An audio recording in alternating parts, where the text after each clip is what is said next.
Welcome to Underwire History. A garrison of the British Army in India is imprisoned in the Black Hole of Calcutta, unfolded through interacting constraints rather than one isolated trigger. Decision-makers operated within institutional limits, and each response narrowed the next available option. The evidence points to compounding risk rather than a single dramatic cause. That causal chain becomes clearer when incentives, governance, and timing are read together. By 1756, British forces in India were facing mounting pressure from local rulers. Governor Robert Clive's attempts to establish trade agreements had faltered, leaving the East India Company vulnerable to attacks. The company's own military was struggling to assert control over a vast and disparate territory. Local allies began to abandon their support for the British, sensing the growing weakness of their partner. As the British Army's fortunes waned, so did its ability to respond effectively to emerging threats.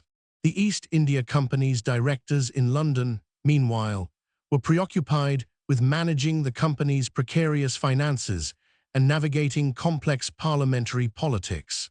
These competing priorities had a direct impact on the decision-making process in Calcutta, where Governor William Hastings faced growing calls for greater autonomy from his military leaders. This was a delicate balancing act, as Hastings sought to assert his authority while also maintaining the fragile alliance with local rulers. The British Army's garrison in India had been struggling to maintain control over the vast and disparate territory. The East India Company's military was overstretched, with limited resources and a fragile supply chain. Governor William Hastings faced growing calls for greater autonomy from his military leaders, who were increasingly frustrated by the lack of support from London. These competing priorities led to a breakdown in communication between Calcutta and London, where the East India Company's directors were preoccupied with managing the company's finances. As tensions escalated, local rulers began to abandon their support for the British, sensing the growing weakness of their partner. The garrison was now isolated and vulnerable, its ability to respond effectively to emerging threats severely hampered by the competing demands on Hastings' time. On June 16, 1756, a large contingent of Indian troops arrived in Calcutta, forcing the British to surrender their fortified compound. Conditions inside were rapidly deteriorating, with overcrowding, inadequate sanitation, and scarce food supplies taking a devastating toll on the prisoners. The garrison's fate was all but sealed, as Hastings made the fateful decision to accept the terms offered by the Indian ruler, Siraj-ud-Daulah. As the days turned into weeks, the conditions inside the Black Hole continued to deteriorate, with disease spreading rapidly among the overcrowded prisoners. The British Army's military leaders were increasingly at odds with Hastings over his handling of the crisis, and tensions came to a head as they demanded greater control over the garrison's operations. Hastings, caught between his loyalty to the East India Company and his duty to protect the garrison, found himself struggling to balance competing priorities, ultimately leading to a breakdown in governance that would have far-reaching consequences. The Indian ruler, Siraj-ud-Daulah, had effectively turned the tables on Hastings, using the British's vulnerability to extract concessions that would further weaken their position in India. The British government in London remained largely oblivious to the unfolding crisis, more concerned with managing the company's finances than addressing the dire situation on the ground. The events of 1756 marked a turning point in the history of the East India Company, exposing deep-seated flaws in its governance and management that would take years to address. As the full extent of the Black Hole tragedy became clear, public outrage back in Britain would eventually force the company's directors to rethink their approach to colonial administration. The imprisonment in the Black Hole of Calcutta had profound implications for the East India Company's future. It exposed deep-seated governance flaws that threatened its very existence. These weaknesses were further exacerbated by conflicting priorities between company interests and military responsibilities. This tension would continue to plague colonial administrators, influencing decisions that shaped the course of empire building. The crisis in Calcutta was not just a matter of governance failures, but also a symptom of deeper structural problems within the East India Company. The company's charter, granted by Queen Anne in 1701, had given it a near monopoly on trade in India, but it also exempted it from direct royal oversight. This lack of accountability had allowed the company to accumulate vast powers and wealth over the years, but also created an environment in which corruption and mismanagement could flourish.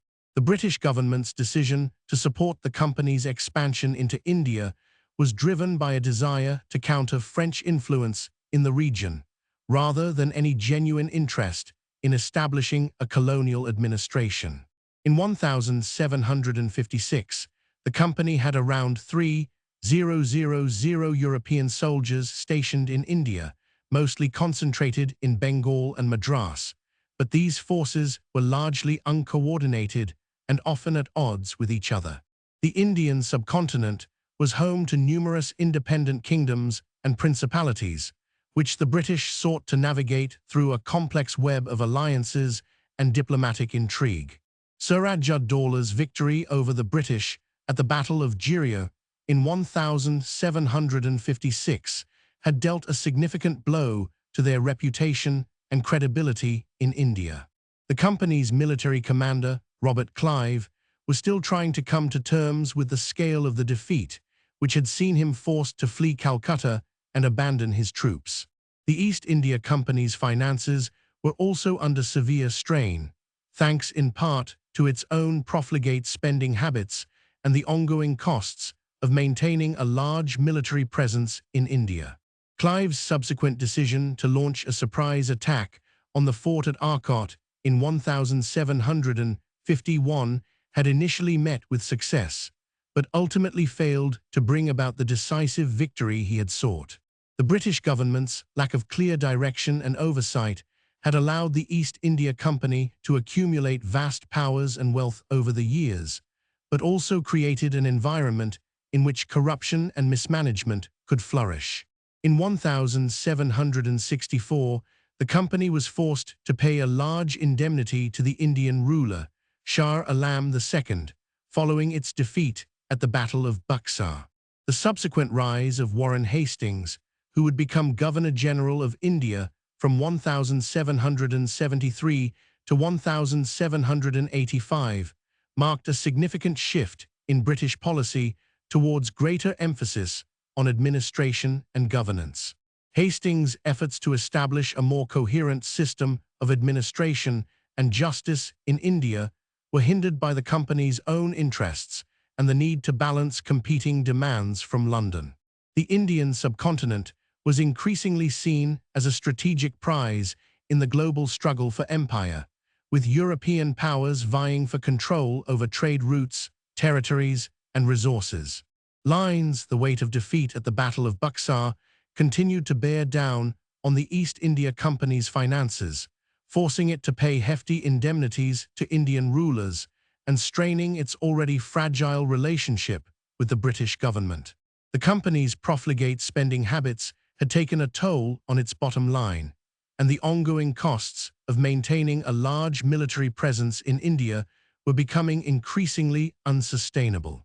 As the years passed, the East India Company found itself facing escalating pressures from all sides: financial constraints, diplomatic tensions, and growing opposition to its rule among Indian princes and subjects. The company's own interests and power struggles began to overshadow its stated goals of trade and commerce, leading to a widening rift between London and Calcutta. Warren Hastings' efforts to establish a more coherent system of administration and justice in India were hampered by the company's own bureaucratic inertia and the need to balance competing demands from London. The rise of the Maratha Confederacy under the leadership of Mahaji Sindhia posed a new threat to British interests in India, forcing Hastings to re-evaluate his priorities and strategies. The company's relationships with Indian rulers were also becoming increasingly strained as they struggled to balance their own power dynamics with the growing assertiveness of local leaders.